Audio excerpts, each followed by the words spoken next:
लातूरच्या व्यापाऱ्यांकडे काळा पैसा आहे, म्हणजे जुना रद्द झालेला पैसा आहे याची मला जाणीव आहे. तुम्ही अर्जुन सलगर यांना मतदान करा, निवडून आणा. आम्ही एक संधी पुन्हा या नोटा बदलण्याची आपल्याला देऊ.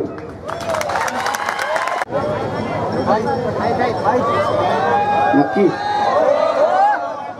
नक्की 100%. आता ते अर्जुन सलगर जर नसता, समजा अर्जुन सलगर या निवडणुकीमध्ये लढला नसता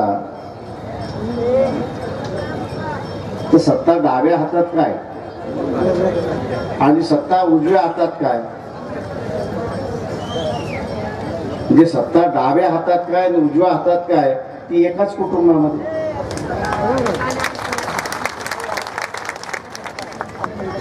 आपल्याला दाखवण्यासाठी की डावा हात उजव्या हाताला मारतोय आणि उजवा हात डाव्या हाताला मारतोय.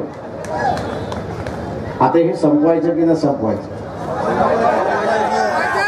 नक्की मन पक्के केलं.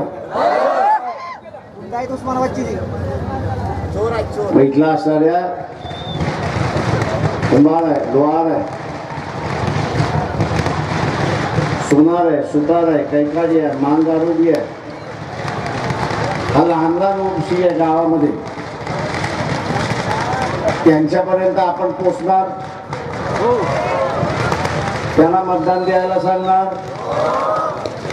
तर त्यांनी मतदान दिलं तर आपण जिंकलो.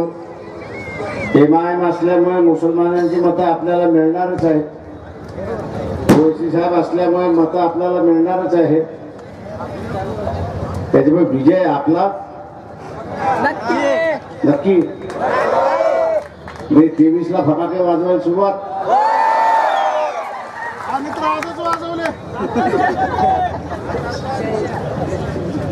आणि म्हणून मित्रो,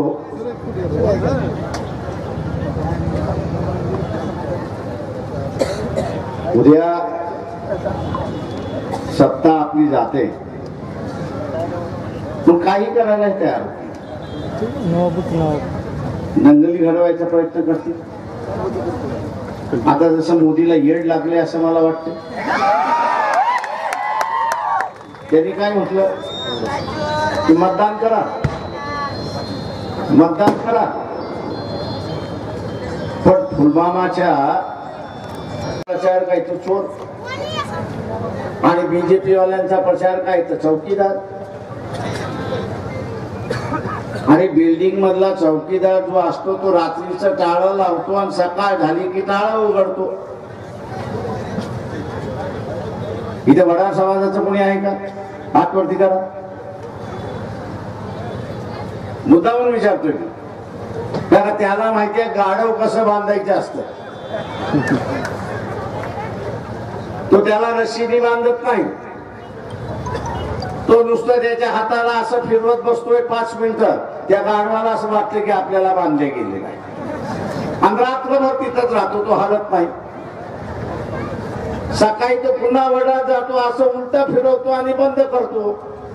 आता वडाराला त्या गाढवाची चौकशी चौकीदारी करता लागत नाही. हे नरेंद्र मोदीला कुठं कळतंय, कुठं माहिती आहे? तो म्हणतो मी चौकीदार आहे. आता तू कसला चौकीदार आहे? कुठला चौकीदार आहे? कुठल्या बिल्डिंग मधला सोसायटीचा चौकीदार आहे? आम्हाला इथं चौकीदार नको तर आम्हाला इथं पंतप्रधान पाहिजे हे आपण लक्षात घ्या.